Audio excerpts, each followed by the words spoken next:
Hey there everyone, it's MisterStubstep, and this might be the biggest TCG player video that I've ever done that doesn't include a bunch of bulk. All of these are bangers, and this will actually have gotten me caught up for all the cards that I ordered when I was away in Europe for work. So this is going to be a big one, and I'm super excited. But before I get into that, I'm just going to show off a few singles that I picked up. So we got some more Rebel Clash, I guess more or less reverse holos, just to finish up that Rebel Clash master set. And yeah, this one, oh my gosh, was freaking expensive as heck. Scuba Net rotating out very soon, but it is one of the most broken item cards because it says put one of your Pokemon that isn't a Pokemon V or Pokemon GX into your hand. So there's a lot of Pokemon that their ability activates whenever you play it from your hand to your bench or inactive. And if they're inactive, you can pull them away from active, something else. So it almost serves as like, you know, escape rope or switch or whatever for Pokemon that aren't, you know, rule box Pokemon. So it can be extremely useful, even evolution Pokemon, as long as they're not evolution. And yeah, this has seen a lot of play, especially with Lost Box decks, and just a really useful item card. But as of right now, it doesn't look like it's seen in Scarlet and Violet yet. It probably will end up getting reprinted, but who knows? Who knows? And then we have another Kirlia card. It actually has a really cool sleeve. That looks like some Breakthrough or Breakpoint, whichever one features Mewtwo. I think it was Breakthrough. But we have this. I knew it was going to be tinier than a regular card, but yeah, the pictures made it look slightly bigger. So another really small card. There's even nothing on the back. What do you think this would grade? I don't know. But like right there, it's like, wow, that's massive. And then you compare it to a regular size card and you're like, whoa, that's tiny. But I guess I'll add it to my other tiny, I mean, it is a Kirlia cameo. We got Kirlia and Mewtwo, which is, to be honest, a really cool combination. So adding that to my Kirlia Master set. And got a cool sleeve with Mega Mewtwo X and Y. All right, now we're getting into the good stuff. It's just a stack. I had a big bubble mailer, and this isn't how any of these came. They all came separately. Oh, there's even a TCA gaming card, so some of this must have come from him. And I guess I wanted to give away this code. I don't know what that code does. I have no idea. Oh, and we're going to get right into it, y'all. All right. So let me know down below what your favorite card from this little TCG player pickup is. Dang, a lot of these have like multiple cards in there. So we'll start out with the Togepi from Neo Destiny. Very beautiful with that charm and spike ball tackle. Dang, are Togepi spikes actually kind of spiky? I don't know. And that is a very clean copy of Togepi. I'm actually going to put the vintage back there because, you know, it feels right. I don't know if they get the stand. We have the Hisuian Samurott V, which is a pre-release promo from Astral Radiance. With that Wily stance, you must discard a card from your hand in order to use this ability. Once during your turn, you may draw 3 cards, which is a decent draw engine, but it's a stage 2. No, no, no. We don't want that.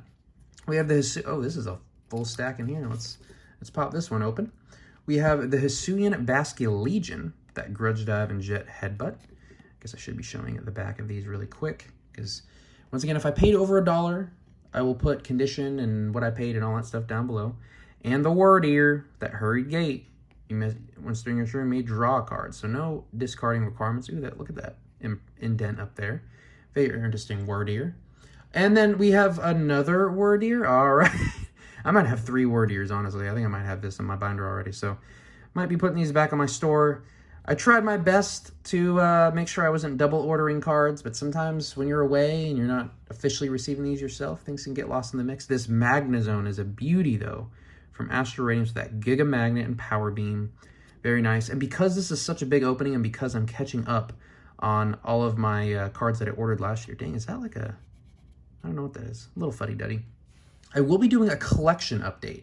So I'm very excited to post that video. It'll probably be a little bit longer, but I will be going through my binders and showing off a collection update, which I'm very excited to do because I meant to do one last year, but because of work, I wasn't able to do one. So my last collection update hasn't been since 2021. And we have a Lucky Stadium from Neo Destiny. Oh my gosh. Look at that. Is that Tomoya artwork? No, it's Imakuni. I'm dumb. Imakuni has the silly stuff. But look at that. It's 2 Doduo sprinting at each other and then all these people reacting in the background. Is that really what we're coming to see? And it's a stadium card. So once during each player's turn before attacking, that player may flip a coin. If heads, that player draws a card. Oh, so that makes sense with the Lucky Stadium. So potentially beneficial to both sides. I'm not sure if there was a coin flipping. Oh, actually, that would have been another stadium. I was thinking about, I wonder if it was like a Glimwood Tangle type card, but that would replace that, so that wouldn't matter. We have the Luminion V, which I believe came in one of the, oh my gosh, what are those called? They're like the Expert Battle decks, or Probe. I can't remember what they're called, but they have like different colors like red, blue, purple, and stuff like that. But this is a really good card. It can pretty much be added to any deck. That luminous sign, when you put it into play, you can grab any trainer card from, or I guess it's supporter card specifically, any supporter card from your deck, which can be very useful if you find yourself in a bind. And then you can scoop up, net it out of play, so it's not a easy two prizer, because it only has 170 HP, and a lot of Pokemon can knock that out for, you know, gust it up, or basically use, you know, boss's orders or something and bring it up and knock it out for 2 easy prizes, especially towards the end of the game. Now we're getting into some beauties. We got the Kirlia from Silver Tempest. I needed one for my Kirlia Master Set, and I also need one for the binder. This is an excellent artwork. I want to make a Kirlia Gardevoir deck. Maybe once Gardevoir EX comes out in Scarlet and Violet in English, I want to make one, because of that refinement ability is actually really good. And I would love to have, dang, this has a bunch of white stuff on the back. Interesting. Yeah, that's definitely a binder copy, but very pleased to add that to the collection. We have more Silver Tempest and Sunflora. I haven't seen really any play from this. You may discard up to 3 energy cards from your hand. This attack does 70 more damage for each card you discard in this way. So potential of 210. I mean, stage and the centering. Whew. You know, somebody was just sending me all their worst centering cards. I mean, I guess it's fine. Oh, the Archeops. The big, bad Archeops with that primal turbo. I actually like the other Archeops artwork better than this one. Nothing against Niso, but this is this is one of the best cards. I mean, look at this ability. Once during your turn, you may search your deck for up to 2 special energy cards and attach them to one of your Pokemon. And then it even has a decent attack too, so it could power itself up. Just so much flexibility. There's a reason why Lugia and Archeops has a very strong argument for the best deck in format, and that's the reason. We have the Rapidash with that heat boost. I've seen a few people play this, and I do really like that artwork. That is a nice, very detailed, gives me like watercolor paint vibes, which is very nice. So all the Silver Tempest, pre-release promos, check. Oh, we getting to another nice stack. There are so many. I can't wait to write in all these prices and everything. We have the Arceus V-Star in that gold secret rare form. Another really good V and V-Star card. Really good for powering up Pokemon with that Trinity Nova. I'm telling you, ever since I added Arceus to my Regidrago deck, makes it so much better. I was kind of avoiding it because like Arceus is so overplayed, and I did a lot of Lugia and Blissey, and I'm like, I hate playing, you know, overplayed stuff. But Arceus just unlocks so much. And then it can even do a bunch of damage. And that Starbirth, being able to get any 2 cards from your deck can be super amazing. I mean, that just allows for so much flexibility. And that is a beautiful card. Definitely better than the Rainbow. I think I still need the Rainbow, though, at the time of filming this. We have the Zoroark V. This came from a premium collection box. I think I chose just to get the singles for this because I didn't want to buy it. Yeah. So, very nice promo. My stands actually might run out of room soon. And then, of course, that includes the V-Star. What is that Phantom Star do? During your turn, you may discard your hand and draw 7 cards. Oh, so it's like another Professor's Research, essentially. Which, I mean, is cool. There's some V-Star cards that are just like the gusting ability, which, I mean, could be very nice towards the end of the game. But, I mean, if you have one that gets you 2 cards, you could get that gusting or that Professor's Research and something else. I mean, granted, it will take up your supporter for turn. So, you know, with something like that, you could do Professor's Research and Boss. But, you know, it's... There's so many situations for so many different things. We have the Hisuian Basculegion V, which I'm pretty sure came from one of the single pack blisters. And look at that Mega Swirl right there. Oh my gosh, we are out of this world with Basculegion. Submerge Silently and Bite. All of those are colorless attacks, so it could pretty much work in a lot of decks. And the reason why you'd want some variety is, say, you do have a deck that all of your weakness is the same type of Pokemon. If you just face that deck, it's almost an auto lose because they can just do so much damage so quickly. There's another swirl above that Cranidos, another single pack blister promo, I believe, and poor centering, but they will look great in the binder, and they're generally like under $1. They're generally pretty cheap. Got the Manaphy. This is not the good Manaphy. It just has Pulling Currents. Your opponent reveals their hand, put up to 2 basic Pokemon you find there onto your opponent's bench. Ooh, that could clog up the bench real quick, kind of like Echoing Horn vibes, but it's an attack, and you put 2. And it's not from the discard pile. And then the Awkward Bullet. All right. But for example, say there's decks out there where clogging the bench could be annoying, especially if you don't have Scoop Up Net anymore. Got the Togetic with that Voice of Happiness. This is a really nice artwork. I like this one a lot. It's like right over whoa, that's like not a swirl. It's just like a circle, but it's not one of the filled in circles like up here. And then that one's like a moon. Oh my gosh, they're going crazy with this hollow foil pattern. That's kind of cool. I think those are the 2 3-pack blisters, if I remember correctly. Oh, yeah. Now we're talking. Let's get this one out. let's get this one out. We have the Thunderous from Emerging Powers, black and white. Oh yeah, there was only 2 full arts, 2 ultra rares in this set, and it was Thunderous and Tornadus.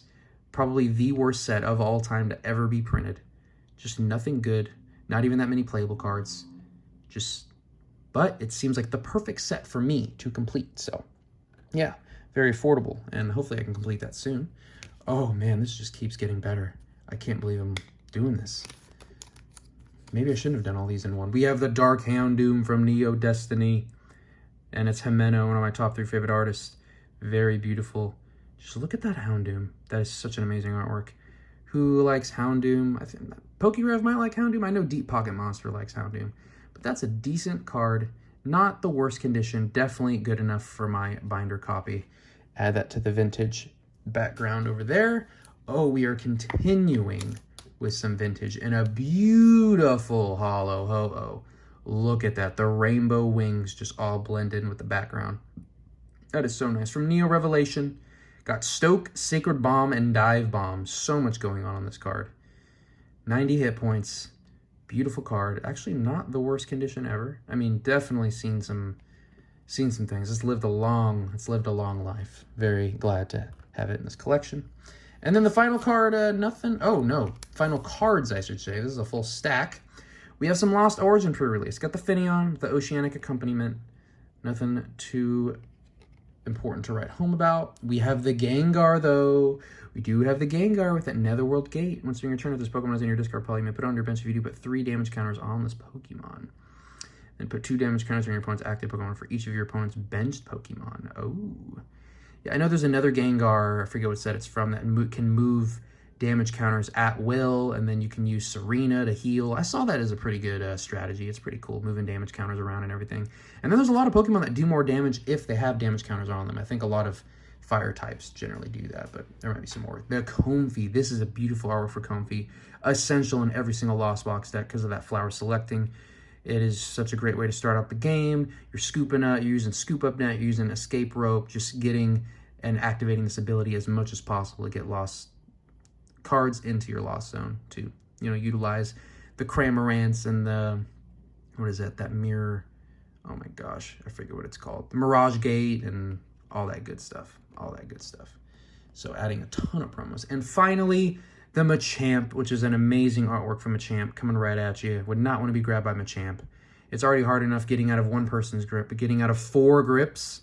Crisis Muscles, if your opponent has 3 or fewer prize cards remaining, this Pokemon has 150 more hit points, which is kind of cool for a single prizer, but it is a stage 2, and Strong Arm Lariat for 2 energy. You may do 100 more damage. Ooh, so if you combine that with, one of the single strike, it's one of those special energies. You could probably do some good damage there, but once again, a lot of work for maybe not the most game. But I want to thank y'all so much for watching. Let me know what your favorite card was from this opening. That was a lot of cards. Very awesome. Very excited to add these all to my binders and collections and everything. It was a good ride last year ordering all these cards. Probably a lot of them sunk in price. I would have shown at the beginning the time that I ordered these, just so you guys have from frame of reference over how many months these prices dropped, because I'm going to do the prices of when I'm filming this. But I want to thank y'all once again so much for watching, and I'll catch y'all in the next one.